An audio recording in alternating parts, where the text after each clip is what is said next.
I didn't realize something was wrong until I checked my phone and saw 3 missed calls. From my own number. I stopped walking. The streetlight behind me flickered once. Then went dark, leaving me standing in a pool of shadow that felt too thick, too heavy, like the night itself had leaned closer. My phone screen trembled in my hand, glowing pale against the dark sidewalk. No voicemail. No explanation. Just those calls, timestamped 2 minutes in the future. I remember thinking this doesn't make sense. And that's when I heard footsteps behind me. Slow. Careful. Matching my pace exactly. I didn't turn around. Every instinct screamed that if I did, something permanent would happen, something I wouldn't be able to undo. My heart hammered so hard it hurt, like it was trying to escape my chest before whatever was behind me caught up. The street was empty. No cars. No voices. Just the low hum of power lines overhead and the faint rustle of trees lining the sidewalk. This was a route I'd walked dozens of times before. A quiet residential area. Safe.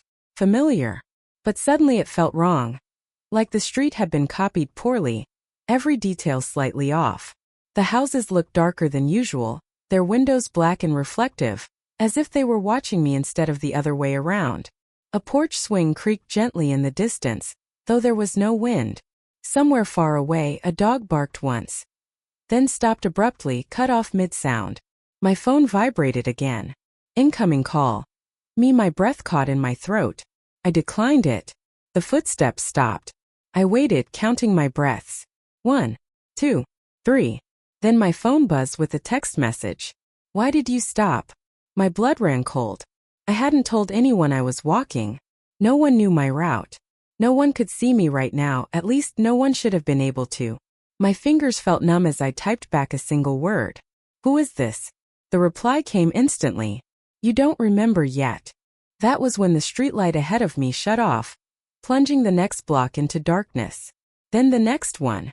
And the next, each light dying in sequence like something moving toward me, swallowing the road piece by piece. I broke into a run. My shoes slapped loudly against the pavement, the sound echoing far too much in the empty street. The footsteps came back immediately, no longer slow, no longer careful. They were closer now. Too close. I could hear breathing. Not mine. Every shadow stretched unnaturally long as I ran past driveways and parked cars that suddenly felt like hiding places for things that didn't want to be seen. My lungs burned. My vision blurred. I didn't know where I was running anymore. Only that stopping felt like the worst possible option. My phone vibrated again, harder this time, almost slipping from my hand. Another text. You shouldn't have walked alone. I tripped. My knee slammed into the pavement, pain exploding up my leg. I cried out, the sound tearing out of me before I could stop it. The footsteps halted just behind me, close enough that I could feel movement in the air. I stayed frozen on the ground, afraid to look back, afraid of what I'd see if I turned my head even an inch. My phone lay face up on the sidewalk, its cracked screen glowing softly. One final message appeared. Stand up. We're almost caught up. And that's when I realized the most terrifying part. I was absolutely certain that whatever was behind me had been walking beside me the entire time, waiting for the moment I noticed. Before that night, I was just a normal guy with a boring routine, and honestly, I liked it that way. My name is Daniel. I'm 27, I work a regular office job, and most evenings end the same way. Dinner, a bit of TV, scrolling on my phone until my eyes get tired. Nothing exciting. Nothing dangerous. Just predictable, quiet days stacked on top of each other. That night started no differently. It was a little after 9:30 p.m., late enough that the neighborhood had settled down, but not so late that it felt unsafe. I live on the edge of a suburban area. Tree-lined streets, modest houses, well-kept lawns. The kind of place where people wave at each other and complain about trash pickup schedules. Crime was something that happened on the news, not on my block. I had gone for a walk because I couldn't sleep. That happens sometimes. My mind gets noisy after a long day, replaying conversations that don't matter, worrying about things that never actually happen. Walking usually clears my head. Fresh air. Movement. A little distance from screens. So I grabbed my jacket, slipped my phone into my pocket, and stepped outside. The night air was cool but comfortable. The sky was clear, no clouds, and the moon hung low, casting a soft silver glow over the street. Porch lights were on here and there, warm and inviting. A few windows glowed with TVs flickering inside. Somewhere nearby, someone was cooking, garlic and oil drifting faintly through the air. I remember thinking how peaceful everything felt. My usual route was simple. Down my street around the small park, then back home in a loop that took maybe 20 minutes. I'd walked it dozens of times before, sometimes with music, sometimes just listening to the night sounds. That night, I wasn't even listening to anything. No podcast. No playlist. Just the quiet. My shoes crunched softly against the sidewalk. Leaves rustled gently in the trees. Crickets chirped in a steady rhythm that felt almost comforting. Every now and then, a car passed on a distant road, its headlights briefly sweeping across the houses like slow-moving stars. I felt safe, relaxed, almost sleepy. As I walked, my thoughts drifted to nothing in particular: work deadlines, a text I still hadn't replied to, whether I'd remembered to lock the back door. Normal, boring thoughts, the kind you don't even realize you're having. When I reached the park, I slowed down. It was small, just a few benches, a patch of grass, a walking path looping around the center. The streetlights there were newer and brighter, casting clear circles of light on the pavement. A couple sat on a bench near the entrance, talking quietly. A jogger passed me, earbuds in, barely noticing me at all. Everything felt exactly how it should. I checked the time on my phone. 9:47 p.m. 10 more minutes. I muttered to myself. I turned onto the path that led away from the park, heading toward the darker residential stretch that would take me home. Still familiar. Still normal. I'd walked it plenty of times before without a second thought. I had no bad feelings. No sense of danger. No reason to be on edge. If someone had told me that night would change how I felt about walking alone forever, I would have laughed. Told them they were being dramatic. Because standing there under those streetlights, breathing in the cool air, with nothing but quiet streets ahead of me, I felt completely, undeniably safe. When the night starts, watching back, I didn't notice the change all at once. That's the strange part. At first, everything still felt normal, just slightly off, like a room you know well but rearranged when you weren't looking. The street ahead of me looked the same as always, but the atmosphere felt thinner somehow, quieter in a way that didn't feel peaceful anymore. The crickets had stopped. I didn't realize it immediately. My mind was elsewhere, my feet moving on autopilot. But then the silence registered. Not the comfortable quiet from earlier, the kind that lets your thoughts wander, but a hollow silence, like the night itself was holding its breath. I slowed my pace without really meaning to. Somewhere behind me, I thought I heard footsteps. I stopped. The sound stopped too. I stood there for a second, listening, my heart ticking a little faster. After a moment, I told myself it was nothing. Probably just my own steps echoing weirdly, or the wind brushing through leaves. I kept walking. A few houses down, a streetlight flickered. Not completely out. Just a soft, irregular pulse, dimming and brightening like it couldn't decide whether to stay awake. I remember thinking it was odd but not alarming. Streetlights flicker all the time, right? Still, I crossed the street anyway. The air felt colder now, even though the temperature hadn't really dropped. A faint breeze moved through the trees, but it didn't sound natural anymore. Instead of a gentle rustle, it came in uneven bursts, like someone exhaling slowly then stopping. I shoved my hands deeper into my jacket pockets. That's when the feeling started. That unmistakable sensation of being watched. Not seeing someone. Not hearing anyone. Just the sudden, unexplainable awareness that you are no longer alone, even though every logical part of your brain insists you are. I glanced back over my shoulder. The street behind me was empty, long and straight, illuminated by spaced-out streetlights. No people. No cars. No movement. Get a grip, I whispered under my breath. I tried to shake it off and focus on normal details, the houses, the fences, the mailboxes, but even those seemed different now. The shadows looked thicker, stretching farther than they should. The spaces between houses felt wider, darker, like gaps you could fall into if you weren't careful. Then I heard it again. A sound. Not footsteps this time. Something softer. A faint scraping noise like fabric brushing against wood or concrete. It came from somewhere to my right, near a narrow side street I usually ignored. I slowed down. The sound stopped. My chest tightened. I stood there pretending to check my phone, even though the screen was dark. I didn't want to look like I was scared, even though there was no one around to see me. That's when another streetlight went out behind me. Not a flicker. Just off. The sudden darkness made my skin prickle. I turned quickly, heart thudding, but again, nothing. Just shadows where light had been seconds before. I told myself I was being paranoid. Still, my pace quickened. Every small noise felt amplified now. The crunch of gravel, the creak of a tree branch, the distant hum of traffic miles away. Each sound made my shoulders tense, my breathing shallow. I became painfully aware of my surroundings. Too aware. As I passed a tall wooden fence lining one of the houses, I felt it again. That sensation of being watched, stronger this time. Like eyes following me from just beyond the fence, tracking each step I took. I didn't look.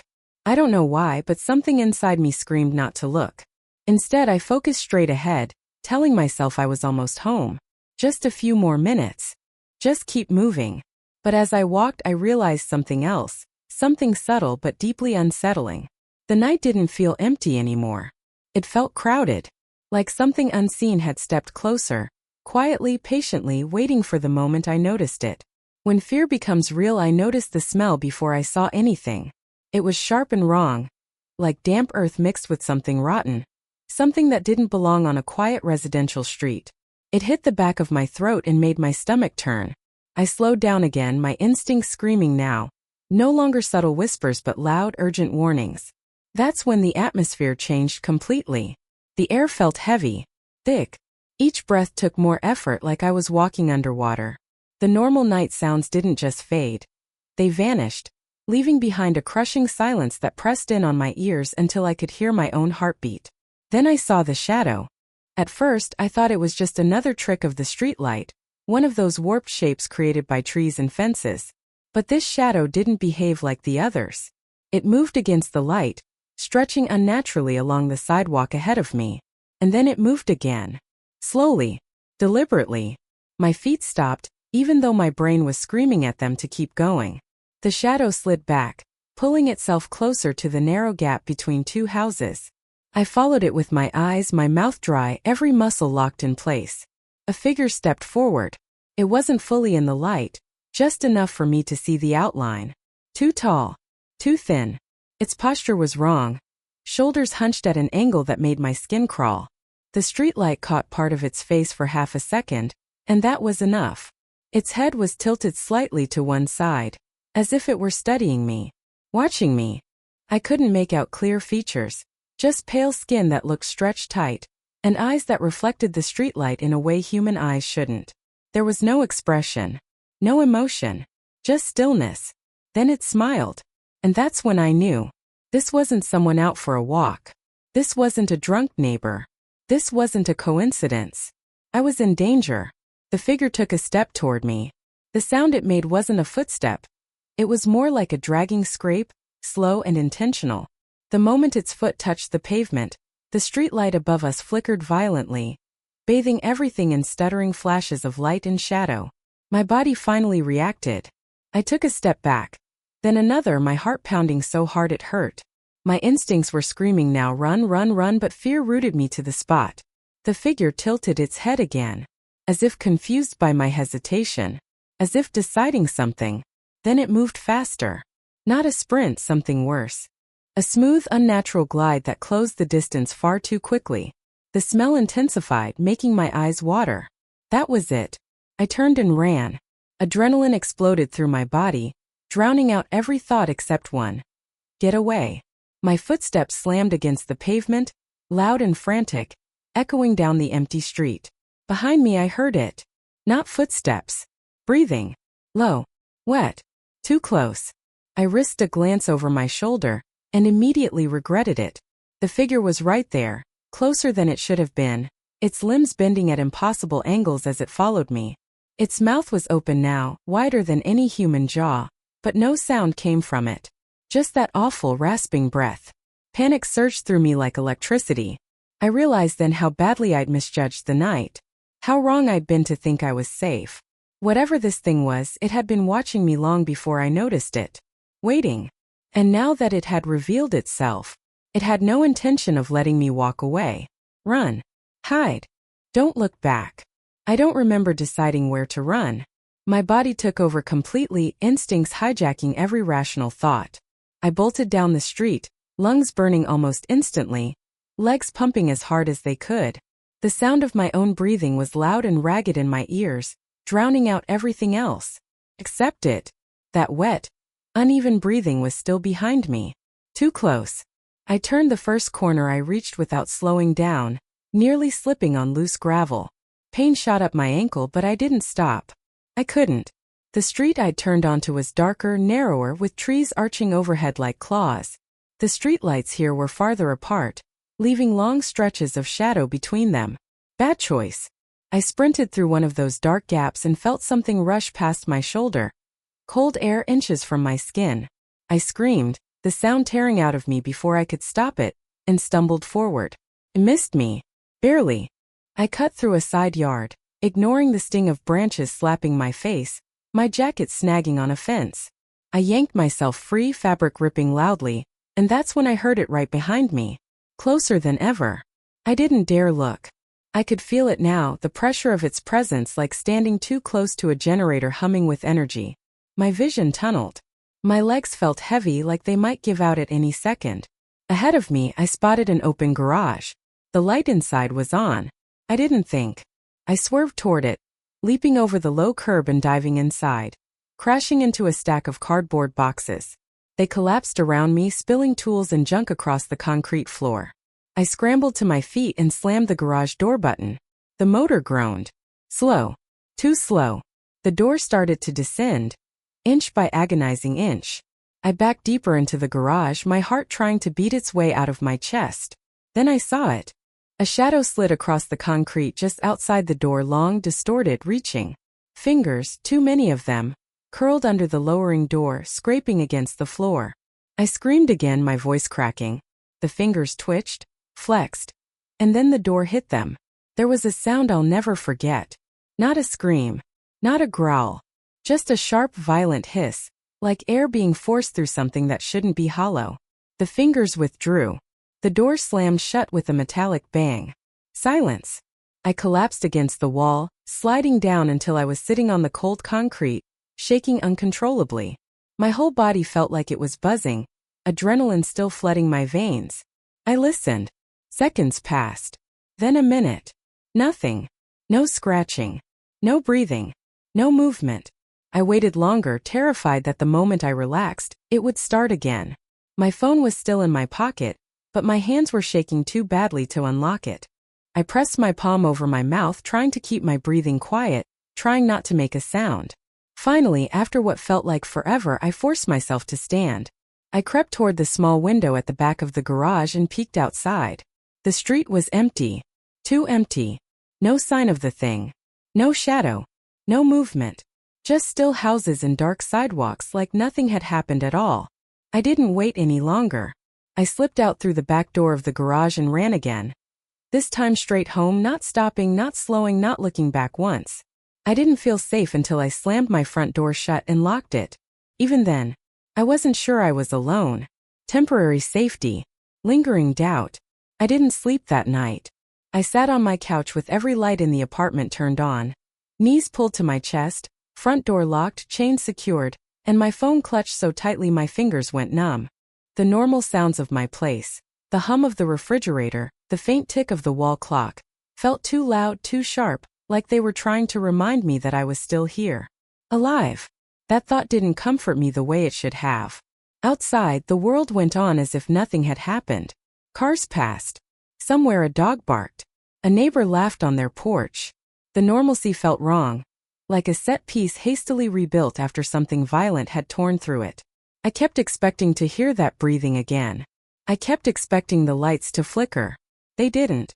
By morning, exhaustion finally dragged me into a shallow, dreamless sleep. When I woke up, sunlight poured through the windows, warm and ordinary.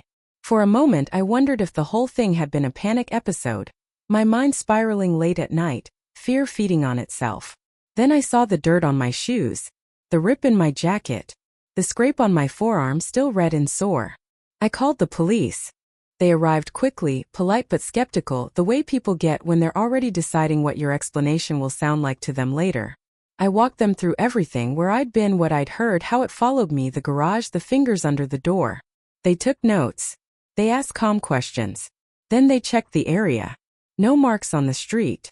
No scratches on the garage door. No bent panels. No fingerprints. The homeowner with the garage swore nothing unusual had happened overnight. No noises, no damage, no security footage showing anything out of place. One of the officers crouched near the garage door anyway, running a hand along the concrete. "There'd be something," he said quietly. "At least a scrape." There wasn't. They told me it was probably someone messing around. A prank. Maybe an aggressive panhandler or someone on drugs who'd run off when the door came down. They suggested stress, fatigue, imagination filling in gaps. They weren't unkind. They just didn't believe me. After they left, I walked the route again in daylight. Everything looked smaller, harmless, familiar. The shadows that had felt so deep and alive the night before were gone, flattened by the sun. I tried to convince myself that meant something. For a few days, life almost returned to normal. I went to work. I slept badly, but enough. I avoided walking alone at night, told myself that was just common sense now, not fear. But little things started to bother me. My phone battery draining faster than usual. The feeling of being watched returning in quiet moments. Standing in line at the store, washing dishes, lying in bed staring at the ceiling. And then there was the garage. I passed it again one evening, unable to stop myself. The door was open this time, the interior dark. I stood across the street, heart pounding, telling myself not to be stupid. That's when I noticed something near the bottom of the door frame. Faint marks. Thin. Parallel. Like something had pressed against the concrete and been dragged away. They could have been old. Scratches from a tool. Marks from an animal. But they were too evenly spaced. Too deliberate. That night I locked my door like always and finally crawled into bed. Exhaustion outweighing fear. Sometime after midnight, I woke up suddenly, heart racing, convinced I'd heard something. Breathing. I lay perfectly still, listening. The sound wasn't in the hallway. It wasn't outside. It was closer. So close it felt like it was coming from just behind my bedroom door. I stared at that door, watching the shadow at the bottom where the light from the living room spilled through. It didn't move. Nothing touched the handle. After a long minute, the sound faded. I told myself I imagined it. I had to. Because when I finally worked up the courage to open the door in the morning, I found something that made my stomach drop. On the inside of the door frame, right at shoulder height, were faint, smeared marks, as if something had been standing there, waiting. And the most terrifying part wasn't that it followed me home. It was the quiet, sinking realization that it knew exactly where I lived now. And maybe it always had.